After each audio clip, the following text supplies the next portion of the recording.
Surgiu festiva e brilhante, espargindo diva luz, a estrela dos reis magos, anunciando Jesus.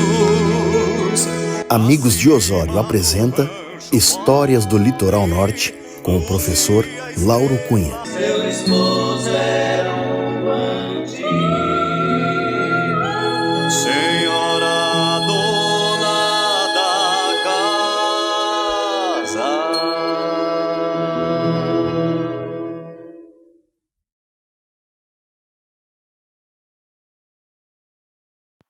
Olá, bom dia, eu sou o Lauro e esse é o nosso 16º capítulo da História do Litoral Norte, que trata do desembarque clandestino de escravos aqui no Litoral Norte. Aliás, se o desembarque é clandestino, eu já nem poderia estar chamando aqueles seres humanos de escravos, né? Isto revela o drama que já havia se tornado a falta de mão de obra com o fim, com a proibição, né, do tráfico transatlântico de escravos para o Brasil. Essa pressão inglesa, né, pelo fim do tráfico de escravos para a América, e no caso do Brasil, começa com a Lei Feijó, de 1831, é que depois que entra em marcha a Revolução Industrial na Inglaterra, os ingleses passam a se opor ao trabalho escravo na América, não por questões humanitárias, mas porque o escravo é um trabalhador que não tem renda. O escravo, ele é um não consumidor, né? Então, é esta a razão que faz com que os ingleses, que haviam se beneficiado do tráfico internacional de escravos, agora, né, se opõem. A Lei Feijó, né, atendendo essa pressão inglesa, ela é de 7 de novembro de 1831. E essas pessoas que, por acaso, essas pessoas africanas que, por acaso, entrassem no Brasil depois de 1831, seriam considerados os africanos livres, que é uma categoria jurídico-social intermediária entre a liberdade e a escravidão. Uma vez apreendida, essas pessoas não eram postas em liberdade e nem repatriadas. Elas tinham que prestar serviço às instituições públicas por 14 anos. Bom, isso era o que dizia a lei, né? Mas essa lei não foi cumprida e os africanos continuaram entrando no Brasil, continuaram sendo desembarcados nos portos brasileiros, da mesma forma como acontecia antes de 31. Por isso que se diz que era uma lei para inglês ver, né? Daí que surgiu essa expressão, para inglês ver, né? E o ingresso ilegal de africanos no Brasil, depois de 31, ele aparece na documentação que as próprias autoridades produzem. Por exemplo, aqui no Litoral Norte, né, eu observando o livro dos óbitos dos escravos, a gente vê de imediato assim, a ilegalidade, né? 1845, né, morreu um menino de 10 anos, africano. Ora, se em 1845 ele tem 10 anos, ele nasceu lá na África em 1835. Né? É só fazer o cálculo. Né? No livro de batismo também, né? Aqui na Emboaba, o famoso estancieiro aqui da Emboaba, o Firminiano José Luiz Osório batizou 3 crianças de 12 anos em 1845. Isso é muito comum, assim, a gente encontra vários. Se tem 12 anos em 45, né? Nasceu lá na África em 33, 2 anos depois da proibição do tráfico, do comércio internacional de escravos, né? Então, essa ilegalidade ela é estampada, né, assim, na documentação, né? E na década de 40, na década de 1840, a Inglaterra começa a se estressar com esse tráfico, né? Começa a reprimir com mais rigor, né, esse tráfico que persistia, apesar da proibição aqui no Brasil, né? E os ingleses, eles apreendem esses barcos tumbeiros, né, nos portos, inclusive afundam, né? São tão contra a escravidão que afundam os barcos negreiros em alto mar, por exemplo, né? Eles exigiam o cumprimento desta lei de 1831. E daí a pressão inglesa era tanta que o parlamento brasileiro não teve como resistir. Ao invés de se fazer cumprir a lei de 31, de 1831, a Lei Feijó, eles criaram uma nova lei em 1850, a conhecida Lei Eusébio de Queiroz, que é do dia 4 de setembro de 1850. Bom, o primeiro grande reflexo, né, desta nova lei, né, é o aumento do preço dos escravos, né? Certa vez aqui em Osório me perguntaram mais ou menos a data de uma carta que o Manuel Marques Osório mandou para o seu irmão, era o irmão e compadre Marcelino, que morava em Porto Alegre, e ele disse na carta, no teor da carta, tem aqueles assuntos de saúde da família, como é que está a comadre, aquela coisa toda. E o Manuel Marques da Rosa pediu para o compadre Marcelino, compra aí para mim, faz favor, em Porto Alegre, um casal de moleques, né? E o Marcelino, lá em Porto Alegre, ele diz, compadre, o preço dos escravos está subindo, estão dizendo que em 6 meses vai dobrar, e eu quero que tu me diga aí se eu compro assim mesmo ou não. É uma carta entre irmãos, mas a gente vê que quando me perguntaram a data mais ou menos, eu digo, logo em seguida da Lei Eusébio de Queiroz, depois de 4 de setembro de 1850, né? Por causa daquele impacto, né, já de imediato no preço dos escravos, né? E o tráfico de escravos, ele era a principal fonte de abastecimento da mão de obra escrava aqui no Brasil. O crescimento vegetativo da população escrava ele era muito reduzido, né? Então, essa proibição do tráfico em 1850 acabou gerando um bom negócio para aqueles traficantes, né, que insistiriam, né, em trazer africanos para o Brasil, né, assim, em barcos menores, em barcos mais leves, mais ágeis, né, para se desvencilhar da vigilância da marinha inglesa, né, e eles eles desembarcavam escravos aqui no Brasil em pontos mais desertos da costa.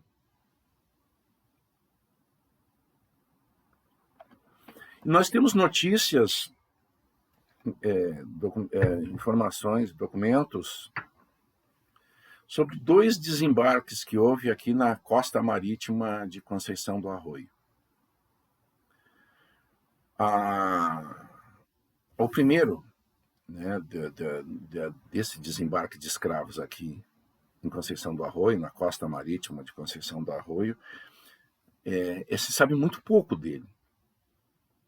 Um historiador inglês chamado Leslie Bedell,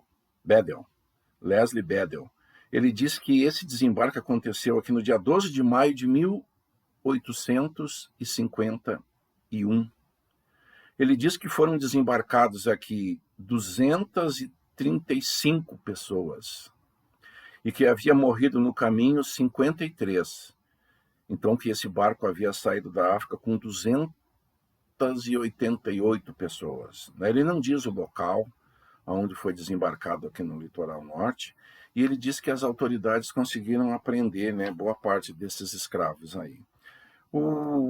Sobre o segundo desembarque de escravos, isso aí os historiadores têm mais informações. Esse segundo desembarque ocorreu no dia 11 de abril de 1852, em Tramandaí. Só que Tramandaí se chamava toda essa extensão aqui marítima de Conceição do Arroio.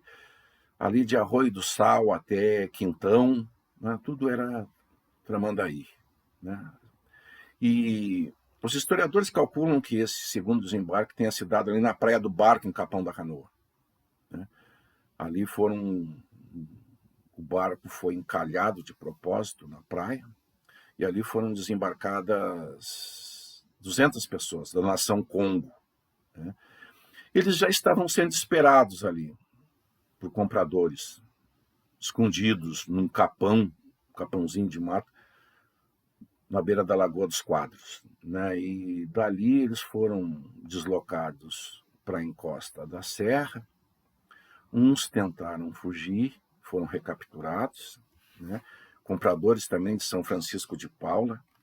E isto foi notícia no Jornal Mercantil em Porto Alegre, no dia 5 de outubro de 1852.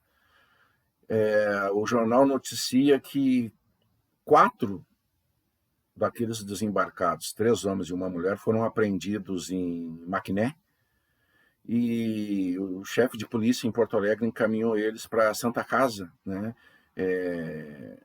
Eles fariam, né, eles fariam essa prestação de serviço, né, conforme a lei determinava, né?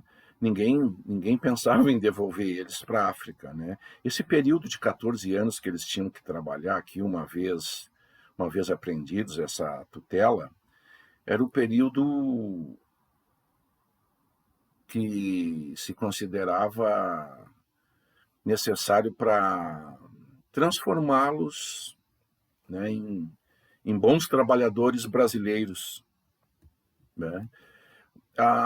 Além desse desembarque famoso aí, conhecido, e na Praia do Barco, né, que se diz Tramandaí, mas foi lá em Capão da Canoa, além desse desembarque, não se sabe ao certo se os traficantes conseguiram, né, pôr em prática outros, né? Havia uma vigilância muito grande aqui nas nossas praias, e o vice-cônsul inglês em Porto Alegre, ele acompanhava de cima, né, toda essa questão aí dos boatos que vinham do litoral, e as autoridades aqui do Rio Grande do Sul estavam de fato, né, empenhadas em combater esse tráfico. Aí diziam que esses escravos, essas tentativas de desembarques eram de escravos que vinham em barcos menores aqui da costa de Santa Catarina, né? E quando o presidente da província fez o relatório, aquele relatório anual, né, conhecido a Assembleia Legislativa, o presidente Cassanção de Sinimbu, né, em outubro, no dia 2 de outubro de 1854, ele disse que aquele de Tramandaí havia sido o último.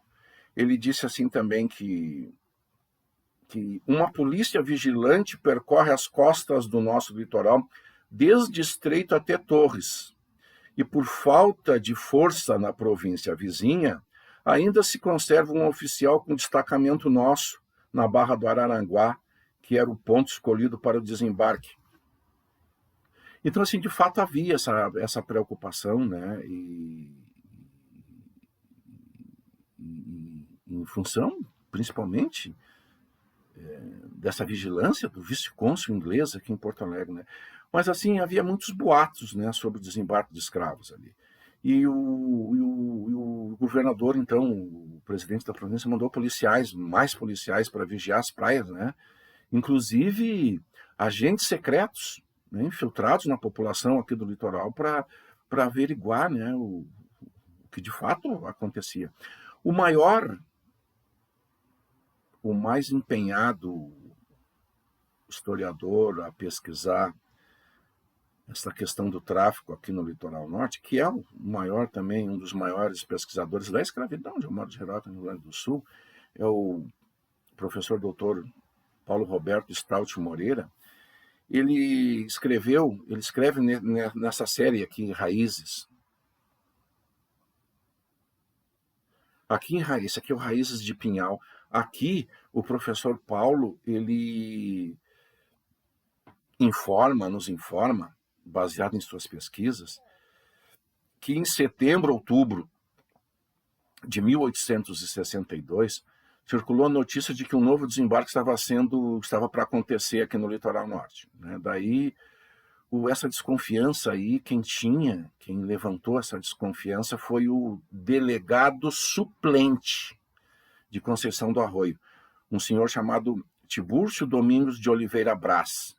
Ele disse que havia muitos desconhecidos circulando aqui pela vila de Conceição do Arroio, pelo litoral, fazendo perguntas estranhas aqui, e ele desconfiou o delegado suplente, não, Tibúrcio, de que estava para acontecer um novo desembarque aqui no litoral norte. E até porque um barco suspeito havia sido avistado ali em Cidreira no dia 18 de setembro de 62. Né? Olha que interessante isso que eu vou falar. O delegado titular aqui de Conceição do Arroio era o Major João Marques, que minimizou o boato, né? E comunicou o chefe de polícia em Porto Alegre dizendo: não é bem assim, né? Isso aí é boato. Só que o chefe de polícia em Porto Alegre era um policial chamado João Evangelista de Negreiros Saião Lobato. Ele desconfiou do Major João Marques. O Major João Marques havia sido um dos promotores desse famoso desembarque de 1852. Inclusive, ele tinha 3 daqueles escravos que foram desembarcados em 52. O chefe de polícia em Porto Alegre conhecia bem o Major João Marques, né? E, na verdade, o Major João Marques queria mesmo era ocupar o envolvimento de autoridades e fazendeiros locais aqui, né? Esse artigo do Paulo está aqui no Raízes de Pinhal. O presidente da província pediu para o juiz de direito de Santo Antônio da Patrulha para acompanhar de cima essa questão, essas investigações, né? O presidente da província mandou mais policiais para o litoral norte para investigar, e depois de 20 dias de pesquisas aqui, não se chegou a conclusão nenhuma, né? Se houve ou se não houve, né? Se era boato, se não era, se foi ocultado, na verdade, né, não se soube ao certo, não se teve uma conclusão, né, dessa investigação aqui. Com o tempo, e à medida que algumas daquelas pessoas desembarcadas em 1852, a partir do momento que o tempo ia passando, que eles eram apreendidos, daí as autoridades, e hoje os historiadores ficam sabendo, eles obtêm mais informações, né, sobre aquelas pessoas, quando essas pessoas eram apreendidas e levadas a falar em processos judiciais, ou nos inquéritos da polícia mesmo, né, quando eram chamados a depor, né? Então, daqueles 200, mais ou menos, que foram desembarcados em Tramandaí, na Praia do Barco, uns 20 acabaram sendo utilizados no trabalho compulsório na Santa Casa de Porto Alegre, né? E eu, particularmente, encontrei 14 daqueles africanos nos livros de batismo aqui em Conceição do Arroio, né? Os africanos, eles eram batizados adultos e os compradores desses escravos deram um tempo, né? Esperaram a coisa se acalmar E depois de 3, 4 anos, batizaram os escravos, né? Eu encontrei 6 em Maquiné, 2 ali pelo Livramento, 2 em Laranjeiras, no Capão da Areia 1, em Aguapés 1, e aqui na Vila de Conceição do Arroio 2. E aqueles 200 escravos também eles foram vendidos para Santo Antônio da Patrulha, São Francisco de Paula, né, de onde veio os maiores compradores, Gravataí, Viamão. E num outro artigo do professor Paulo,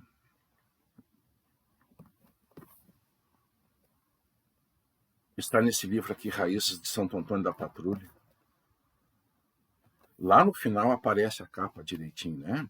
Aqui tem outro artigo do Paulo Moreira, que trata da biografia, ou ele traz aqui uns traços biográficos de um promotor de justiça chamado Luiz Ferreira Maciel Pinheiro, né? E da sua breve atuação aqui em Conceição do Arroio. Esse senhor, esse promotor, ele era um intelectual paraibano. Ele era um cara progressista, idealista, republicano, abolicionista.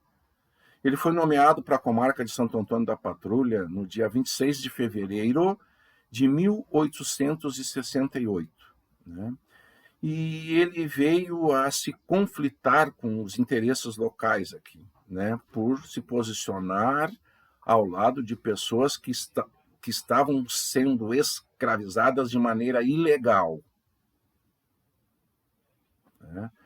O Paulo fala o seguinte, que no dia 6 de abril de 1868, ele denunciou, Luiz Ferreira Maciel Pinheiro denunciou o juiz municipal aqui de Conceição do Arroio por consentir que fossem mantidos em cativeiro 8 escravos que haviam sido alforriados no testamento da senhora Ana Maria de Souza, que era uma fazendeira famosa aqui no Capão da Areia. O juiz havia anulado o testamento. E esse já foi o primeiro choque, né, com os poderes locais aqui. Só que esse choque aí virou notícia entre os escravos, e os escravos imaginaram, né, que finalmente poderiam ter com quem contar, né, ou onde clamar por justiça. Né?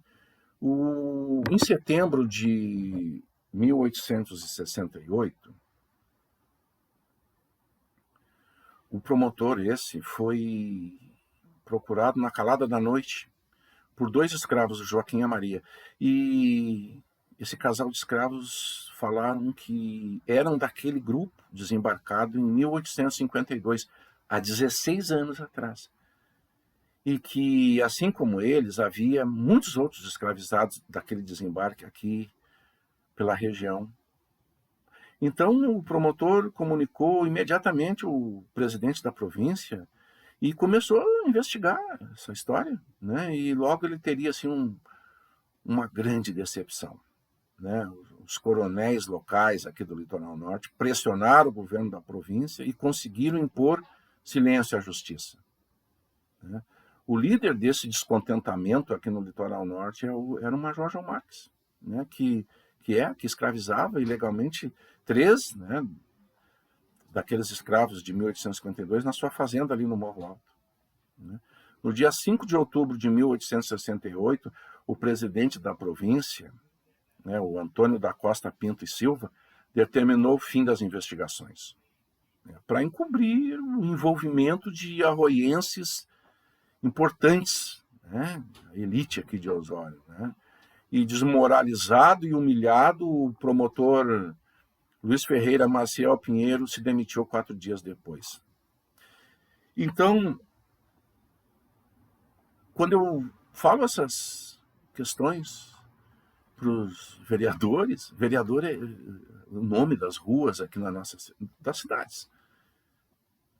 Quem escolhe o nome para as nossas ruas são os vereadores, né? Então, quando eu digo para algum vereador, olha, nós poderíamos mudar o nome dessa rua, Major João Marques e colocar o promotor Luiz Ferreira Maciel Pinheiro. Eles riem de mim, né? Eles riem da minha ignorância, né?